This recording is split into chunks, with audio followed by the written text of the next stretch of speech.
March Chittenden. Oh, perfect. Sweet. Thanks, Clark. Hi, everyone. My name is Amar Chittenden. I'm the program manager for the Boston Tree Alliance at Mass Audubon in Boston. I'm one of the co-chairs of the UEC with Clara here. So today we have a really cool presentation, and we're really excited to hear from Dexter, Locke. But first, I just wanted to give a quick intro of the UEC. If this is your first time here, welcome in. So the UEC is a group of groups focused in the New England and Mid-Atlantic regions, and we meet virtually on the third Wednesday of each month to talk about urban forestry and other related topics. And we also have a Google Groups forum, which is great to share about upcoming events and research and jobs and other related topics. And so first, we like to start out meetings with just quick any community announcements from the group. If anyone wants to drop anything in the chat, if anyone wants to come off mute and say something or raise your hand, feel free. And also feel free to just say hi in the chat, introduce yourself. And like I said, these meetings are recorded, so feel free to keep your camera off or on, whatever you please. But yeah, we'll just pause here for any community announcements if you have them. And like I said, feel free to use the chat too. Yes, as you said already, Amara, there's a PA Community Forestry Conference happening right now as we speak, and it's a virtual conference. So I'll drop the link to the webinar. It's going to go till 2:30 today. So after we finish here, if folks want to keep ingesting more information, there's more there. And I believe there's an opportunity for UECs by attending.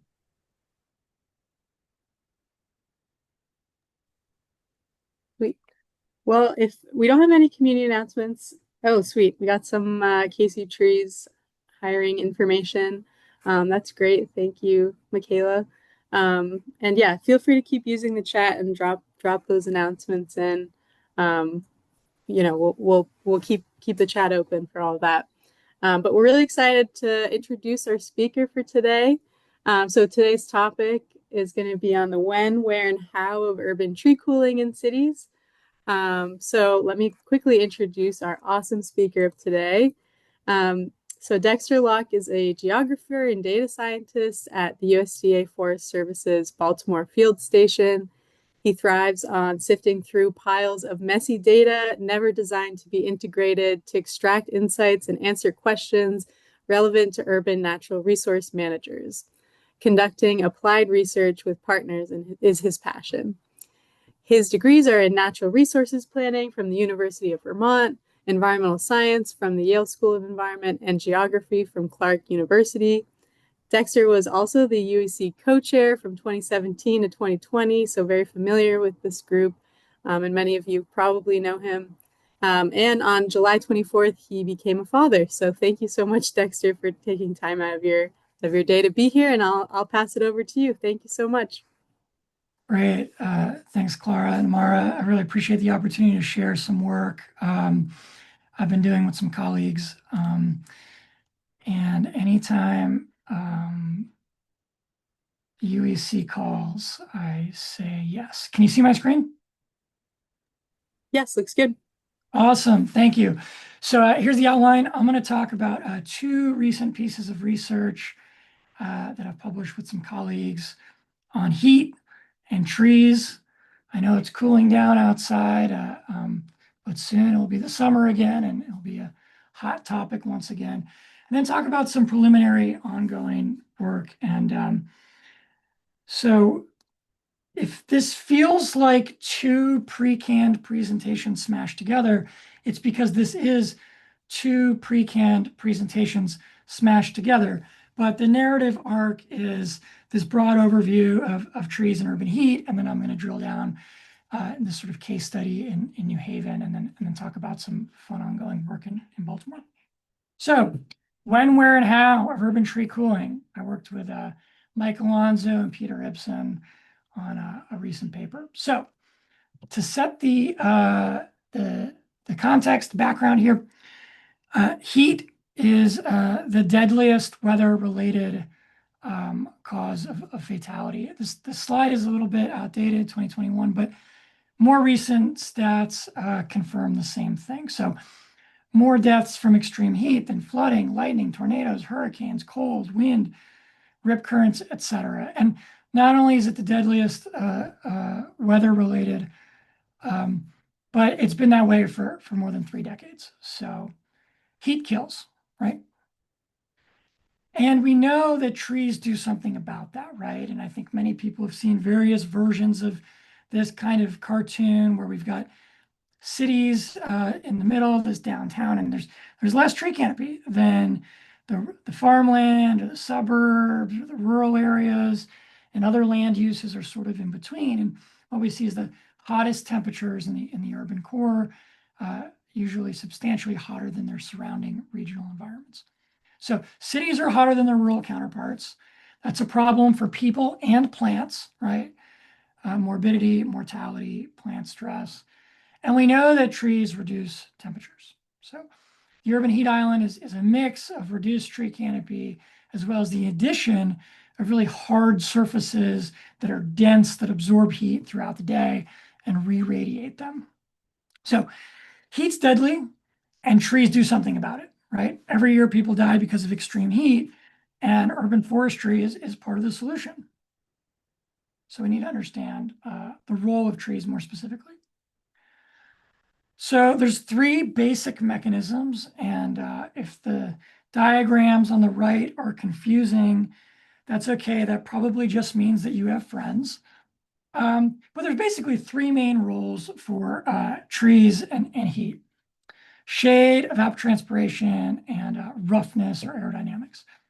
And the first 2 are really the main players. So shade is pretty simple. You know, the sun's coming down, and when the tree leaves intercept that sun, it prevents the heat from coming into the system. It prevents the incoming solar radiation from hitting buildings and sidewalks and roads, these dense surfaces that are absorbing that heat that are then going to re-radiate it back at night. So often it's, you know, hottest at 3 or 4 in the afternoon. It's because the sun's been coming in all day, and it's because those surfaces that have absorbed that heat are then re-emitting that heat. And so shade prevents that by not letting those rays warm those surfaces in the first place. The second major player is evapotranspiration. This is a fancy way of saying trees exhale water vapor. So trees are full of water. Sun hits the leaves. It actually pulls water out of the stomates, these little pores on the leaves. And so water is leaving the plant, and that's increasing the humidity and decreasing the temperature of the air. And then finally, this like aerodynamic roughness, it is understudied, underestimated, but it's still a relatively minor player. It's really the shade of evapotranspiration and then their interaction that drives the relationships. But this idea of the roughness is that if you have this beautiful tree-lined street, this green tunnel, in some scenarios, it might be keeping heat in, that air can't move out. So cooler, fresh air can't move in because there's sort of an umbrella keeping that warm air in. So understudied, generally underestimated, but it is a relatively smaller player out of those 3. I just wanted to give a quick plug. ISA funded this research, but they do these great literature reviews. And so I want to plug this for 2 reasons. One, if there are topics that you're interested in, that the UEC is interested in, I would encourage you to connect with ISA and say, you know, put this topic on the map, that we have questions about this topic in urban and community forestry, and we want a synthesis of the literature. And then they put out these grants, so you see in pruning and tree risk and other areas. And so Mike Alonso at American University and Peter Ibsen at USGS and I wrote a grant, and often they fund master's students or doctoral students to review the literature on that topic. So A, lobby ISA for topics of interest to the UEC, and B, if you're interested in funding, receiving funding for synthesizing and reviewing existing research, this is a great opportunity, great grant opportunity I wanted to plug. So we use the PICO framework for deciding which papers were within our scope of urban forestry and heat. So this is an acronym for population, intervention, and context. So we have to operationalize, we're looking at cities. So we use terms like urban and city in our database searches. The intervention of interest is tree planting, tree maintenance, conservation. So we use terms like forest, vegetation, trees, and so on. And the context, right? This is our urban heat. So we're looking at temperature, cooling, and its variations. So this is the ROSES diagram. ROSES is yet another acronym for Reporting Standards for Systematic Evidence Synthesis in Environmental Research. Blech, it's a mouthful, but it's a standardized way of conducting these kinds of literature reviews and in some cases meta-analyses. So we want to take stock of the current state of the evidence, and this is a rigorous and replicable way to do that. So we search some databases. Some people will add in other papers that they deem important. We didn't do that. We deduped, so we get some duplicates. We did an automated screening of the abstracts. We looked at the abstracts in totality, and some didn't apply. In meteorology, they use canopy to mean air temperature not on the surface of the Earth. So there were a bunch of meteorology papers that really weren't relevant because they weren't talking about tree canopy. They were just talking about this atmospheric idea of canopy. So some of those were kicked out. So we ended up with 115 articles that we read completely. And really 90 of them are what made it to the narrative synthesis. So all 115 are included in our tabulations of when and where. But really, there were some sort of like low quality papers or redundant papers that weren't adding any more information. So we started with close to 850. We ended up with 115 that really fit the scope and context, and that would be of most relevance to ISA and that call, and included 90 in this. So where are these papers published? Urban forestry journals, urban planning journals. We see a lot of urban ecology journals, and then we get into this meteorology, climate, and then we've got a bunch of remote sensing, which is not at all surprising to me. This topic of heat and vegetation in cities, of course, is like squarely in the domain of urban forestry and urban ecology, but it reaches into allied fields of remote sensing and interdisciplinary environmental studies. And so this was a good gut check. It made sense to me. Where are the papers being published geographically and over time? So you can see most of this research is being conducted in Asia and North America. And more specifically, it's really China, India, and Asia. There are other cities doing, other countries whose cities are doing this kind of research, but it's really dominated by Chinese cities. And within North America, it's really dominated by the US, less so in Canada and Mexico. So there are some underrepresented areas for sure. Hardly any studies from Africa, for example. Following up on that, in climate, we see a lot in the continental humid climate, humid subtropical. Mixed is a category we added because there'll be these like 100 city studies or multiple city studies that are mixing different climates, and so we had to account for that. But if most of your papers are coming from China and the United States, you're going to see mostly the climates that are in China and the United States. So we know less about urban vegetation and cooling in arid and semi-arid Mediterranean and marine climates and the tropics. The tropics are also less studied. What is being studied? So heat can be measured in a number of different ways, and that's something that I want to talk more about in a moment. But this literature is clearly dominated by land surface temperature, or LST. So you can see in this brick color, each one of these squares is proportional to the number of studies. So more squares, more studies in this waffle chart. So a lot of land surface temperature, and most of that is using Landsat, which I'll talk more about in a moment. But that's where our remote sensors are coming in. So that gives us, a great census of the landscape, but surface is not air. And so followed by surface, we see air temperature, and then few, that's not an acronym here. We just mean like less than many. So not a full distributed network, but not a one-off sensor either, kind of a low-end sensor network. And then a grab bag of these other measures, human thermal comfort. So indices that are combining temperature and humidity and how people would experience that. So definitely dominated by land surface temperature with air temperature as a distant second, and then a grab bag of other measurements and techniques. So that's sort of the quantitative overview of those 115 papers. But what did we find, and what does it really matter? So I'm going to summarize these in 3 scales: at the individual tree level, at the patch or cityscape, so like an urban forest patch or maybe a whole city, and then like a larger regional or continental scale. And within each of those 3 spatial scales, the consensus of the results, the drivers, and the knowledge gap. So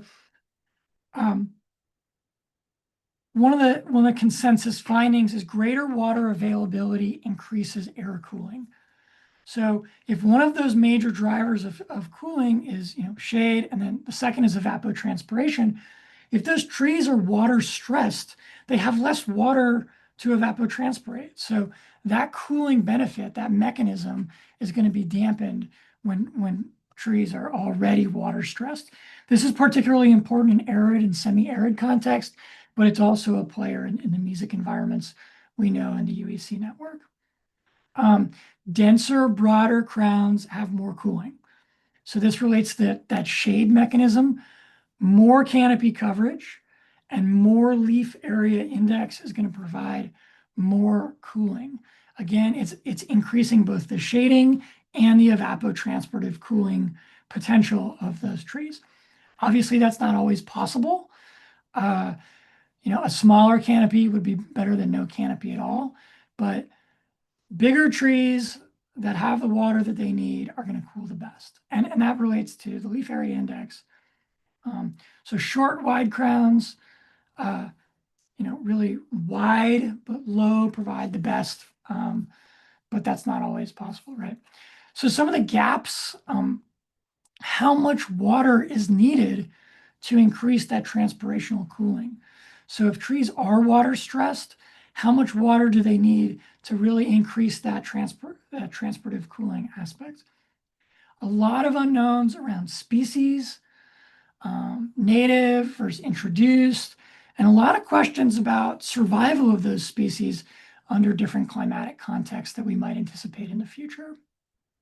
And then also which species just don't tolerate heat very well at all. So more coming on that. At the patch or cityscape scale, so looking at canopy, one of the most clear and consistent findings is that size trumps shape. It's better to have more tree canopy than there's all these studies that are looking at if it's a square or a circle versus a long linear greenway. I would have thought that a long linear greenway has more contact with the surrounding untreed environment, and that surface area might provide more cooling. That's not the consensus of the findings. It's larger blocks, and that's more important than shape. But within shape, circle and square is better than line or rectangle. Canopy tends to have this convex, nonlinear relationship. I'll talk more about that later, but it's not so simple that more trees, more cooling. Actually, when you get past certain amounts of canopy, you get even more additional cooling, which is great. So once you're beyond certain thresholds, you accrue more benefits more quickly.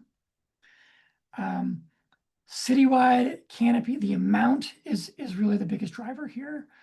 Larger patches cool more than smaller.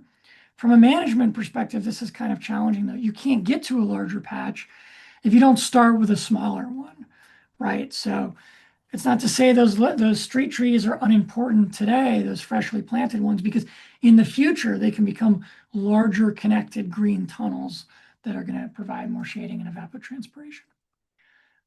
Multiple layers of vegetation are better. So no tree is the hottest. Think about like a parking lot. Trees over impervious surface would be better. Trees over grass would be even better still. And then trees with multiple levels of vegetation, like a forest, upper story, mid-story, understory, shrubs and grasses is really the best cooling. Multiple layers of vegetation. That provides the most benefit. Now, again, not to say that a street tree over a sidewalk doesn't provide cooling, just these are the ways to get the most cooling.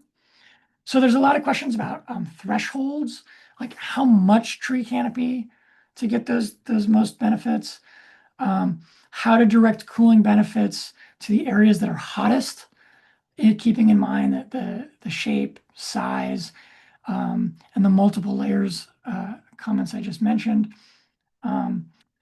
and what to do when you have lots and lots of impervious surfaces.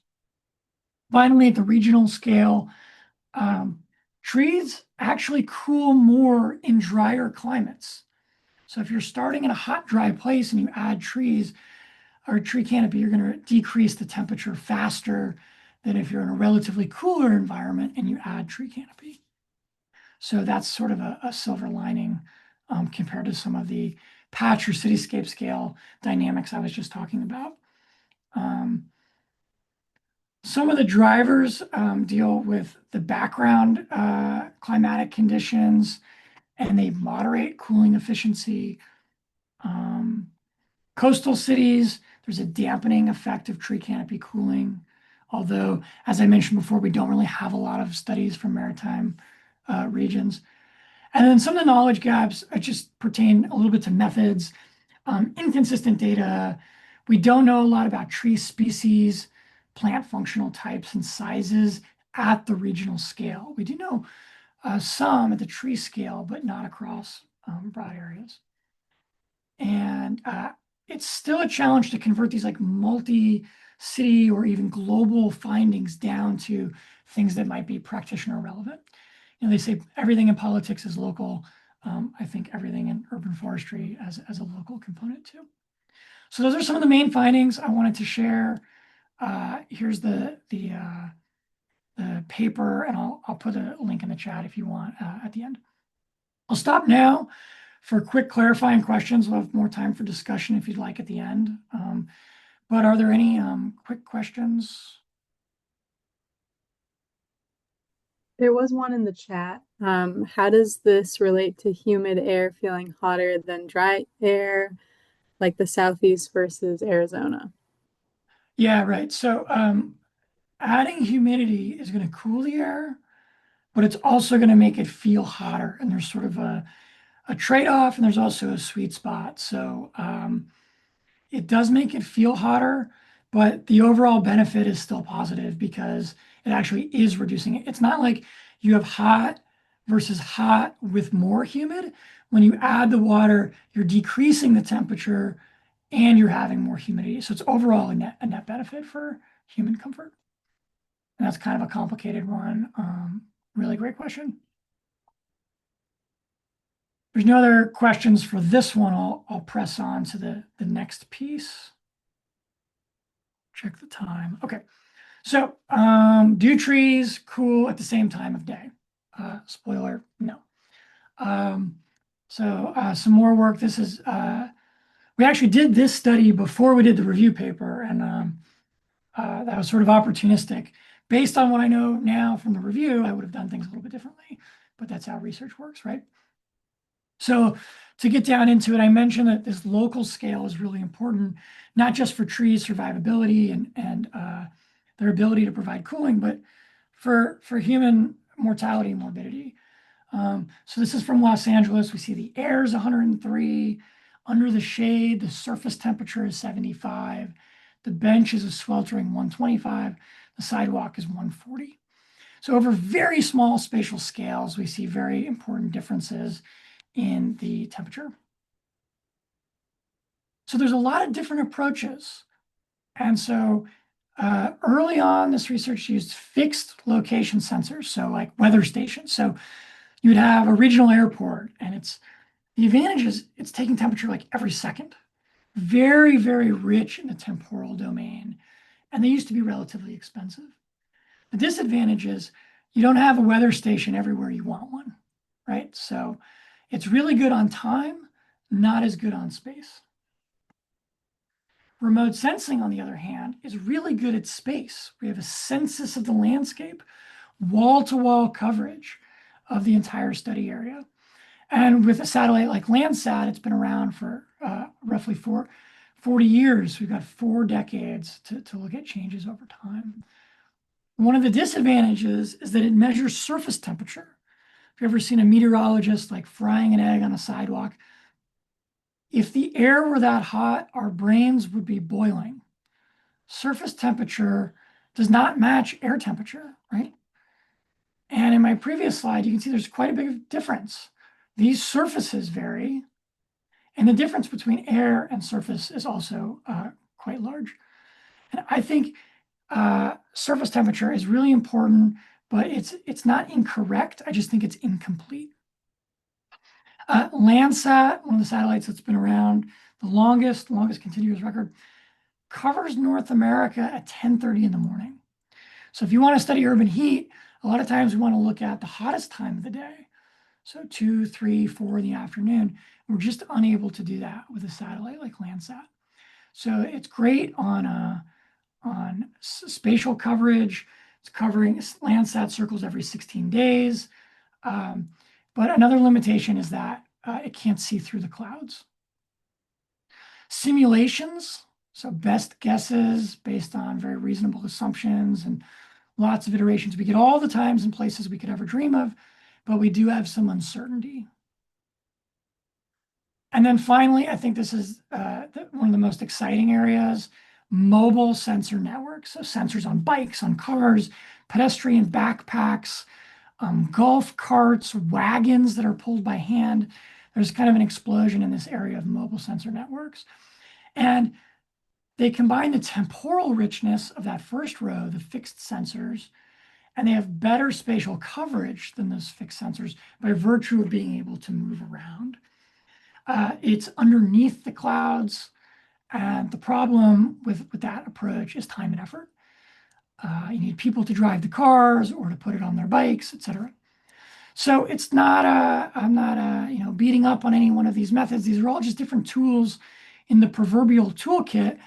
And overall, I hope they give us a larger, more cohesive picture. So I think this cartoon explains well the problem. It's that each of these methods gives us a siloed view of the overall picture. So each of these lab coat blindfolded scientists has a different conclusion based on their limited view. And so the point is really we need to integrate across those and use multiple methods at the same time. So I mentioned before, land surface temperature is not air temperature. And I think that matters. So I'm going to quote this. Our systematic search identified 340 unique thermal stress indicators. So that's like human comfort, the ways that temperature and humidity interact, that kind of like real feel. There's many different ways to measure that. And this review looked at 340 of them from 200 before the Common Era to 2019. So very comprehensive to assess heat stress and physiological strain experienced by people performing various activities over a wide operating range and conditions. This is the audience participation portion of the talk. Throw in the chat how many you think of those 340 have surface temperature. You can put a number or maybe a percent. How many of those actually have surface temperature? I'm going to exit for a second.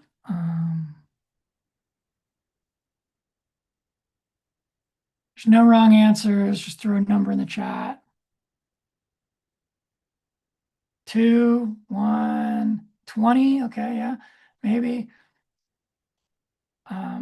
Well, I think you're on the right track. The answer is 0.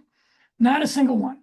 Not a single One of the physiological measures looking at how heat and humidity and other variables interact to affect perceived temperature and physiological stress, incorporate surface temperature.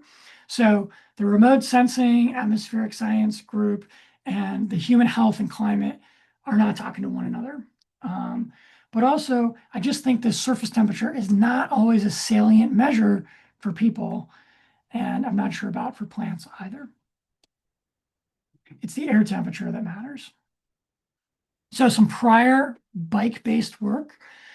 Carly Zeiter, she's now at Concordia, but during her PhD at University of Wisconsin-Madison, rode a bike around Madison with temperature, humidity, and GPS on the bike. And so this top row, A through D, you're looking at percent tree canopy cover, remotely sensed, and impervious surface cover, also remotely sensed, and that bottom row, E through H. And so every second it's taking GPS and taking temperature. And so we can buffer out from that GPS point 10, 30, 60, or 90 meters. And she summarized the tree canopy and impervious surface in that. And then she looked at how the temperature on the bike was different from a fixed sensor network downtown. So negative values mean wherever she was cooler than downtown Madison. And so what you see is as we increase tree canopy cover to around 30% within a 60-meter buffer, or around 40% within a 90-meter buffer, we really start accruing those cooling benefits quite rapidly. So when we go from 15 to 25%, a little bit of cooling up here. But when we get from like 35 to 40%, we're really starting to drop temperature precipitously. So this is a convex negative relationship. So it's those higher amounts of canopy that have even more beneficial cooling.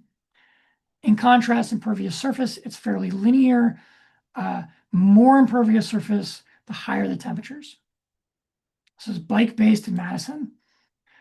Some car-based research in Washington, D.C. Shows this was really focusing on different times of day. So does this relationship itself vary? So tree canopy in A, impervious in B, we can ignore elevation for now. And what you see is in the pre-dawn, that slope is really small. We're not getting a lot of cooling benefits. The sun has barely been up. So we have the transpiration. We don't have the shading benefit yet because the sun hasn't come up. Whereas in the afternoon, the sun is higher. That shading is working for us. And so we have cooler temperatures later in the afternoon. And in the afternoon, excuse me, in the evening, the afternoon is sort of in between the pre-dawn and the evening, right? The relationship goes from not very strong to stronger to strongest throughout the day. And the impervious surface, the shape of that curve actually changes, which is different from our Madison-based findings. So we wanted to really drill down into this time of day business in New Haven. So New Haven, one of the original UEC cities, I think the UEC bank account is still based in New Haven. So we looked at a bunch of bike rides in the summer, which we defined from June 15th to September 15th, because it's still warm up there right now. We looked over 3 summers. We used a total of 156 bike rides. There was more bike rides, but they were at the nighttime, they were in winter. So we used these. They're, 1 to 90 minutes-ish, and most of them are around 30 minutes. And why that matters is because it warms throughout the day, right? And so we need to disentangle the background warming effect. If we're really trying to dial in on the cooling benefit of trees, we don't want the background conditions changing. And so 30 minutes is a nice snapshot. Gobs and gobs of data, right? Over 200,000 observations. And so here's New Haven and the Long Island Sound, New York. You can see a sample of these bike rides. This is the anomaly. So again, we're subtracting the bike-based temperature from here. It's a reference station that's in a suburban lawn. And we also used wind data from the airport. The airport's got wind data that we were incorporating. So you can see some of these rides in the darker colors are 5 to 8 degrees Celsius cooler here than in the reference. And on the other hand, you can see that some of these rides are 2 to almost 5 degrees warmer than the suburban referent over here. So this is all of the rides. I was just showing a sample for clarity before, but what you can see is an attempt to capture. So some of these rides were part of an incoming master student orientation program where they rode to a park, they planted a tree, and then came back. But most of these rides were from staff and faculty on their daily commutes, which is A, really convenient, thanks to those volunteers.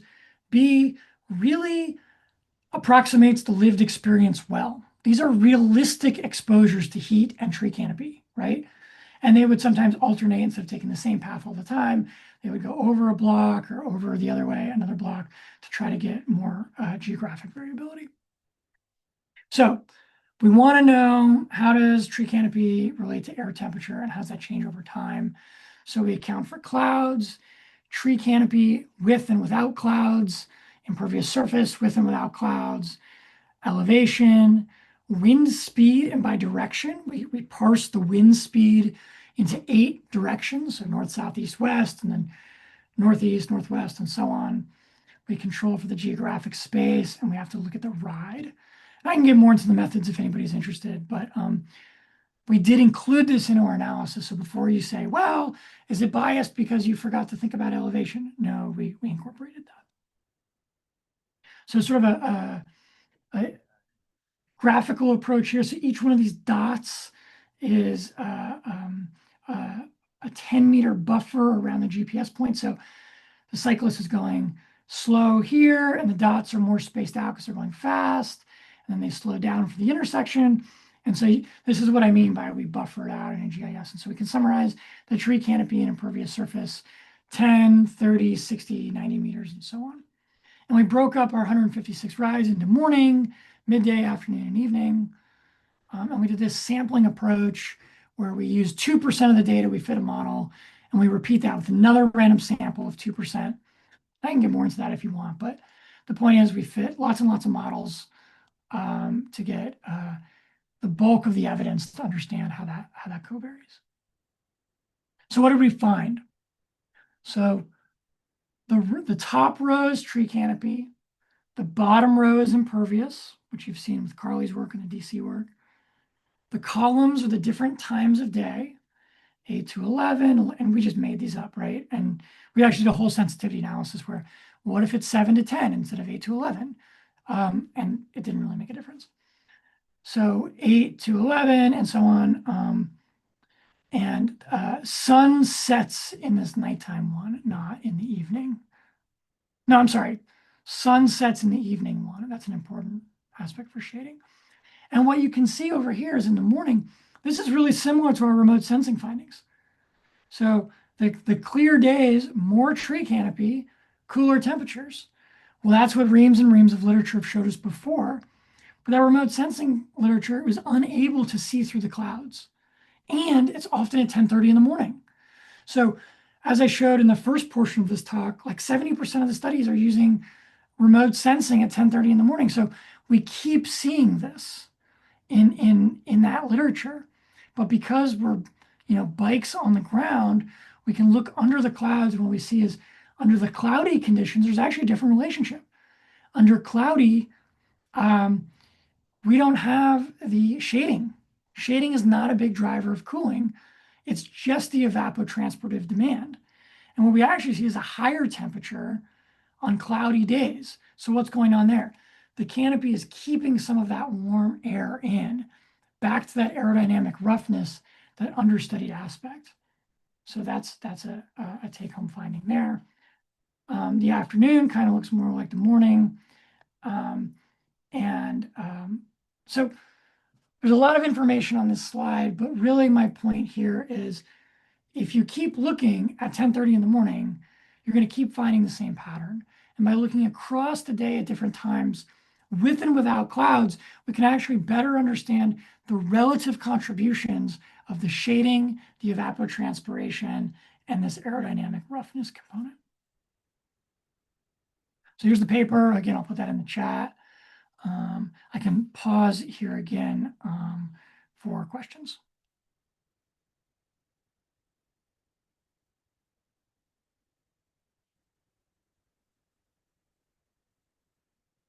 Cool. All right. I'll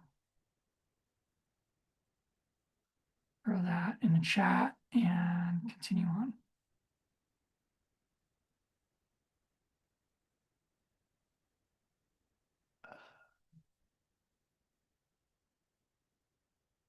All good on the slides again?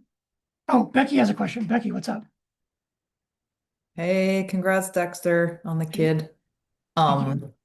Hopefully can catch up in Baltimore. I'll be hopefully speaking at the Tree Keepers graduation in February. But yeah, I'm really excited. I'm working on the Cool Corridors guide, which is a new guide on Vibrant Cities Lab, and I'm super excited to add these resources to it. That's probably going to be in a minute because I need to set up the guide to just make sure it looks good first. But I'll let you know when that happens. So I appreciate you sharing this with me to help kind of continue to build that out and add new data to it. Cool. I'm glad this is timely, and it'd be great to link up in person, and I'll keep my eyes peeled for opportunities to contribute to that effort. Awesome. I'm talking a lot about heat in New Haven. I would be remiss if I didn't mention a couple of other very recent studies. New Haven has become a hotbed for this kind of research. See what I did there? Got the dad jokes dialed after just 7 weeks. Okay, so I'll press on with very briefly with some preliminary work, and then we can talk more discussion-based questions. More bikes. Hopefully, I've convinced you that mobile sensor networks are the best way to go, or at least a part of the research portfolio that could use some strengthening. Really excited to work with Baltimore Green Space. They work with local stewards and community groups and neighborhood organizations to do things like trash cleanup, invasive species removal, trail maintenance, decorative signage, and so much more. Baltimore Green Space, Katie Lauder and her team just can't say enough good things about all the work they do in Baltimore. And working with Johns Hopkins University, Darren Waugh, atmospheric scientist, and we're doing more bike-based work. And so what we want to do now is understand the cooling spillover of green spaces. So we know that larger contiguous blocks and patches cool more than smaller patches, but spatially by how much? We know that the inside is cooler than their surrounding neighborhood, but we want to understand the drop off. What's the decay of the cooling? Is it shaped like this? Is it more like a shoulder? Is it linear? We don't really know. And so what we've designed this is Chinkapin Run. This is Morgan State University, a historically Black college and university. It's a high school up here. And so these routes, we want to go away from the green space and to see how the temperature changes and then come back. We want to go away from the green space into the surrounding neighborhood matrix, and then we want to go back. So that's sort of our sampling plan. And so here's a sample of some of the raw data. It's really similar to our New Haven work. So you can see close to the green space, it's cool. We go away, it warms up, it gets cooler again. We move away, it gets warmer. Now we're pretty far away. And then, here's some of the hottest temperatures. But from the beginning to the end of the ride, it's hotter. So this is spatially the same place, temporally different, right? The background air temperature just warmed throughout the day, throughout that ride. So we need statistics that can handle that. Here's a fun little movie. I hope that's playing okay. Where we threw a 100-meter grid cell down, and we can summarize those data into that grid cell. That blue arrow on the top left is the wind speed and direction. And so we'll be including that in the modeling. We're taking a whole new statistical approach to the New Haven, different from Carly and the DC work and New Haven work, where basically we said, there's a bunch of autocorrelation that's a statistical problem. We need to get rid of it. And so we use a random sampling approach. And here what we're saying is these micro trends over time actually tells us information. And so we want to harness that instead of discard that. So we're taking a fundamentally different approach. Hopefully we'll have more fun movies. I think Mike Alonso's movie here is going to win an Oscar next year.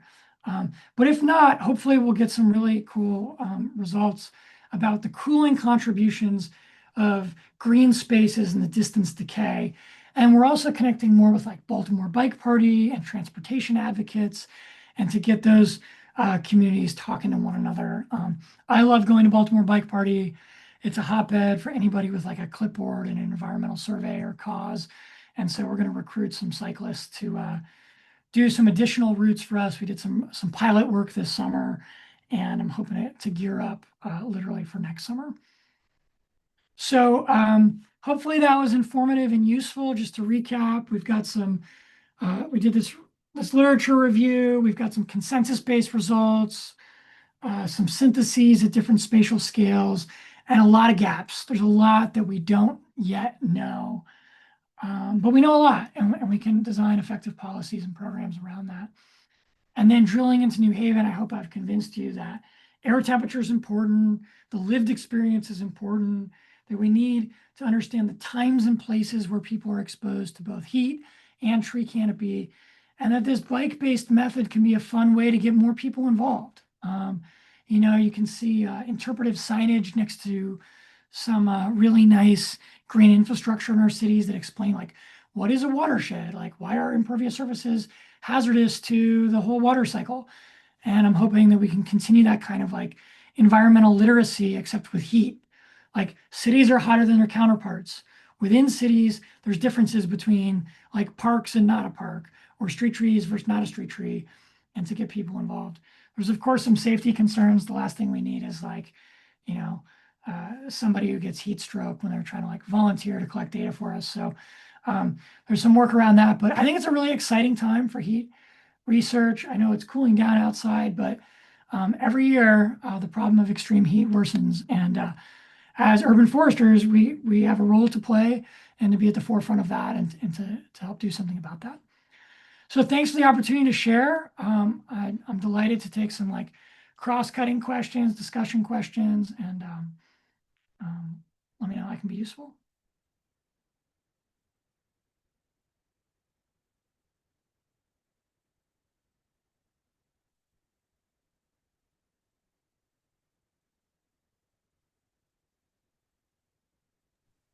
Yasha, I see your hand first, so you go for it. Cool. Awesome presentation, Dexter, as always. I have a self-interested question, which is, let's say you wanted to know the temperature felt by a tree retrospectively, like historically, say, you know, a couple decades ago, or even just 5, 10 years ago. Which method would you recommend for reconstructing this really arcane, not measured at the time, like on a bike, temperature? I think you might have to go with some sort of simulations. You'd go with the modeling or the simulation I think so. method. There's a model called XIS, XIS. It's XIS, okay. yeah, it's pronounced XIS. That's they can generate a temperature prediction at every time and at every place. And then geez, TC check. I'm gonna spell his name wrong. I better get it right. I'll get the name. Thank you so much. Yeah.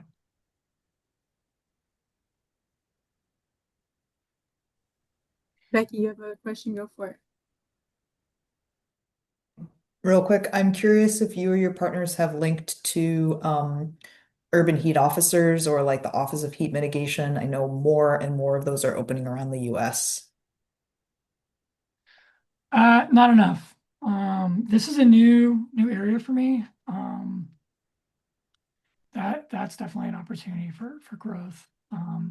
I would love to connect more.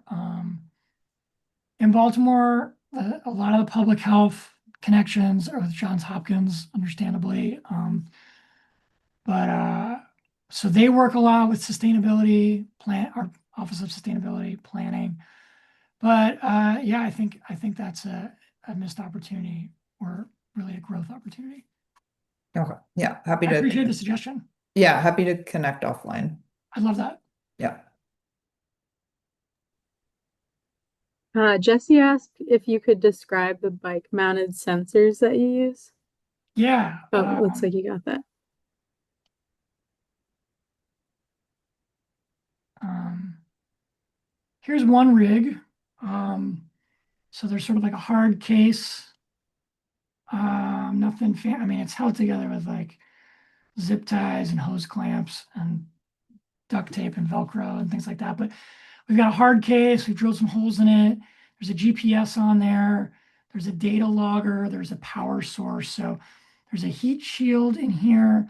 And we did some work this summer I didn't mention where we put like 2 or 3 different sensors on the same bike, or we put the same sensor on like 2 or 3 bikes, people riding at the same time, because we wanted to calibrate those different sensors. So like different make and model. And also we were worried that like, even if it is the same make and model, like how much variation in very short time and space there is.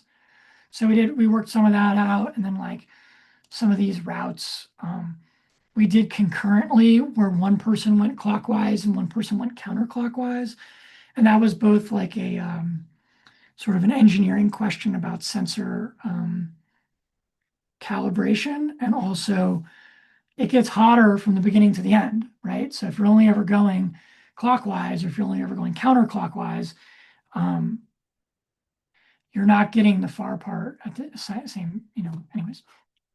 So I hope that answers the question. It's email me and I can put you in touch with Mike, who's got an equipment list. Several variations of this have been attempted. Some have been more successful than others.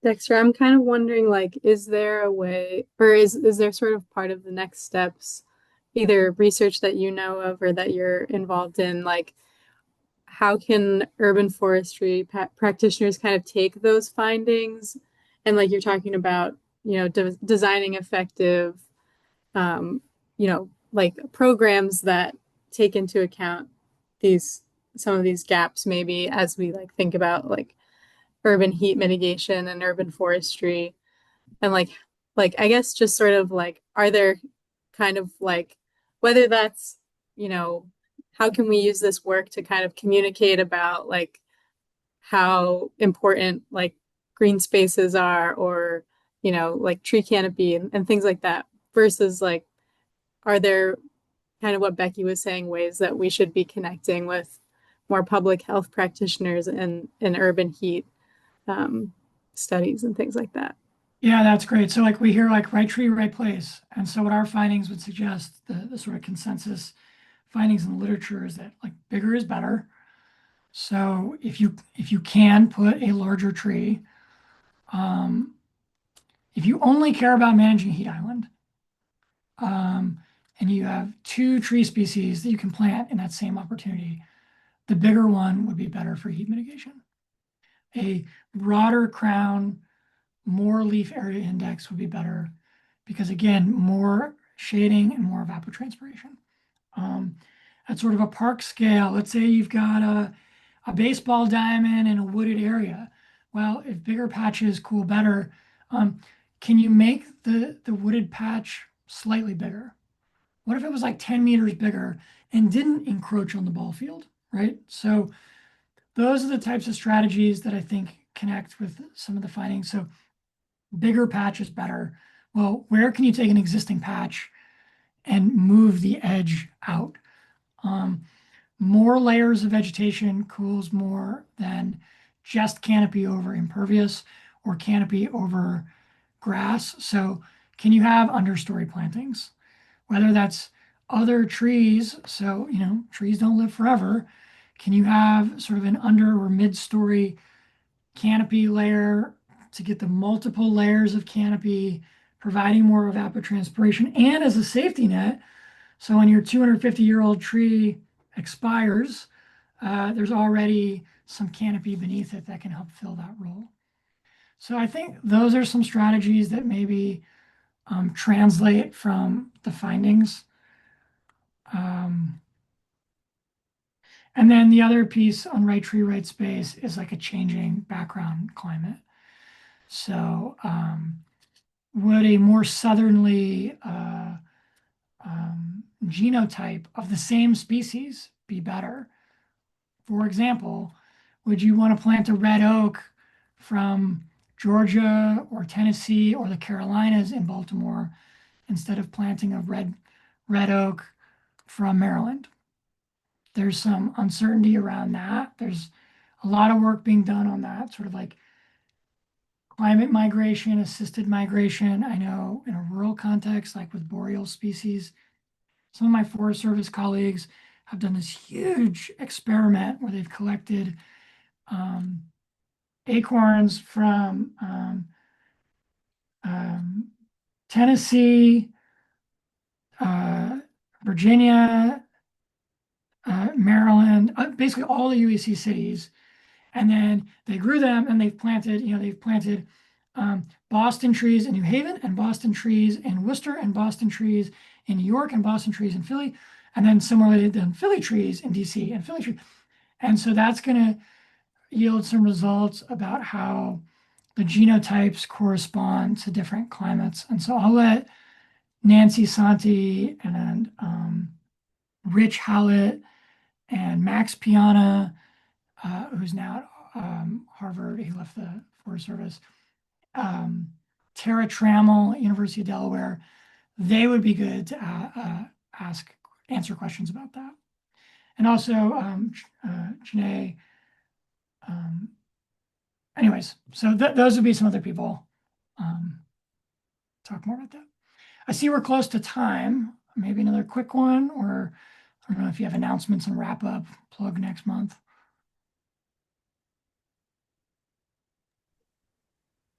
Yeah, I think we can wrap it up. So thanks everyone. Thanks so much, Dexter, for coming and for sharing with us. This will be up on YouTube, so we'll make sure to share everything out. And yeah, we'll be meeting next month in October. I think Clara and I are still deciding, given it's a lot of folks really busy tree planting season. So, but we'll keep folks updated, and we'll share out some resources from today. So,